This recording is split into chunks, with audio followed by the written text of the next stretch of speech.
Bonjour tout le monde, j'espère que vous allez bien. Comme je vous ai promis, en ce qui concerne bien sûr la leçon précédente, aujourd'hui je vais vous présenter une seconde partie, ou bien la dernière partie de la leçon précédente.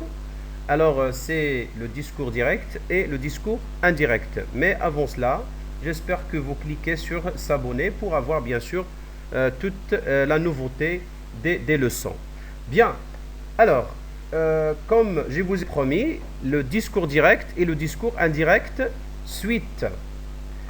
Dans cette leçon, nous allons voir bien sûr les changements. Les changements, c'est-à-dire le fait de passer du discours direct au discours indirect. Tout de suite, nous allons voir le premier changement, c'est la construction de la phrase. C'est-à-dire, lorsqu'on passe du discours direct au discours indirect, alors on trouve un certain changement, c'est-à-dire la construction de la phrase. Je vais vous donner par exemple un exemple. Bien, là, elles peuvent être introduites par si, par exemple. La construction de la phrase peuvent être, ou bien les phrases peuvent être introduites par si. Alors, bien sûr, je vais vous donner un exemple. Karim lui a demandé s'il va venir. Karim lui a demandé s'il va venir. Alors, si on veut voir par exemple d'où vient cette phrase, Karim lui a demandé deux points, j'ouvre les guillemets, la question ici, est-ce qu'il va venir? Est-ce qu'il va venir? Alors là, c'est le discours direct. Le passage de discours indirect, on dit Karim lui a demandé s'il va venir. S'il va venir. Très bien, on passe à l'autre exemple.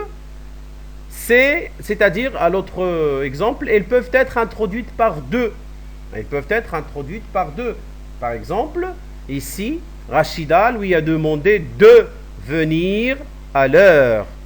Là, quand vous voyez l'origine de cette phrase, en ce qui concerne bien sûr le discours direct, Rachida lui a demandé deux points, venez à l'heure. Venez à l'heure. Bien. Et on passe à une autre construction. Elles peuvent être introduites par que. Là, l'exemple, c'est la maman dit que son frère a réussi à l'examen. Bien, on passe à un autre changement maintenant. C'est bien sûr les verbes de parole.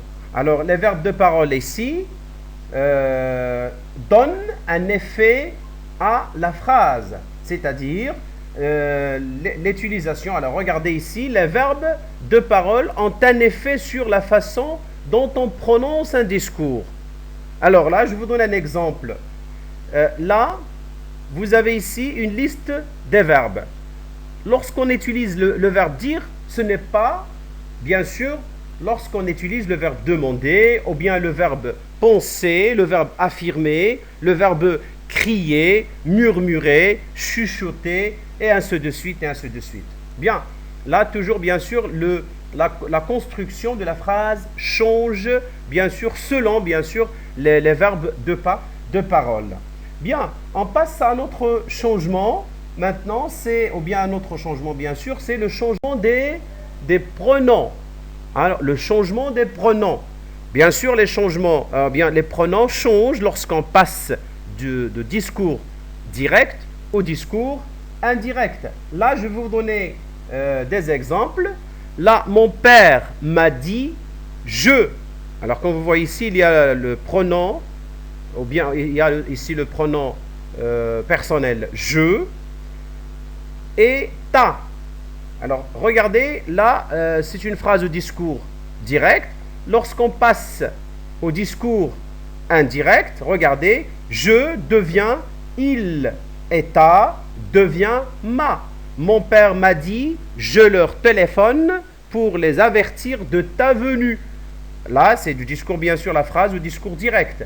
Et lorsqu'on passe au discours indirect, on dit, mon père m'a dit qu'il leur téléphonait pour les avertir de ma venue.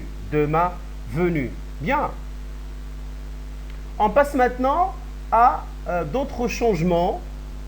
C'est bien sûr les repères spatio-temporels, ou bien ce qu'on appelle les connecteurs spatio-temporels. Les connecteurs spatio-temporels. Là, on va bien sûr voir qu'au discours direct, on dit par exemple aujourd'hui devient au discours indirect ce jour-là.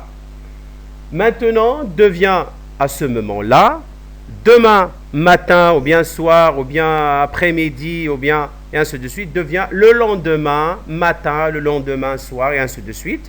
Hier devient la veille, après-demain devient le surlendemain, dans une semaine devient une semaine plus tard, le mois passé, le mois précédent. Là, en ce qui concerne bien sûr les connecteurs temporels, et on a ici les connecteurs spatials, ou bien, pardon, les connecteurs spatiaux. On dit ici, là, à cet endroit-là. Bien, on passe maintenant au temps de la proposition subordonnée. Bien sûr, le temps de la subordonnée change. Quand est-ce qu'il change? Nous allons voir ici deux points essentiels. Nous allons voir deux points essentiels.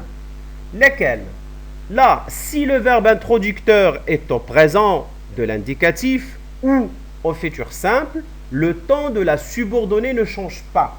Le temps de la subordonnée ne change pas. Ça veut dire, c'est le verbe de la subordonnée, ou bien si le temps est au futur, lorsque la phrase est au discours direct, alors le temps de la subordonnée au discours indirect ne change pas, reste toujours le futur. Bien, là, si le verbe introducteur est au passé, c'est-à-dire à l'imparfait, au passé simple, passé composé, et ainsi de suite, ça veut dire au passé, là bien sûr le temps de la subordonnée change. Et nous allons voir un tableau qui résume tout. Alors, le présent bien sûr devient imparfait, le passé composé devient plus que parfait au discours indirect, le passé simple le plus que parfait, le futur simple, le conditionnel présent, et le futur antérieur devient le conditionnel passé. Alors, merci pour votre attention. J'espère que vous avez tiré profit dans cette vidéo. Alors, je vous souhaite une très bonne journée et à la séance ou bien à une autre vidéo, Inch'Allah.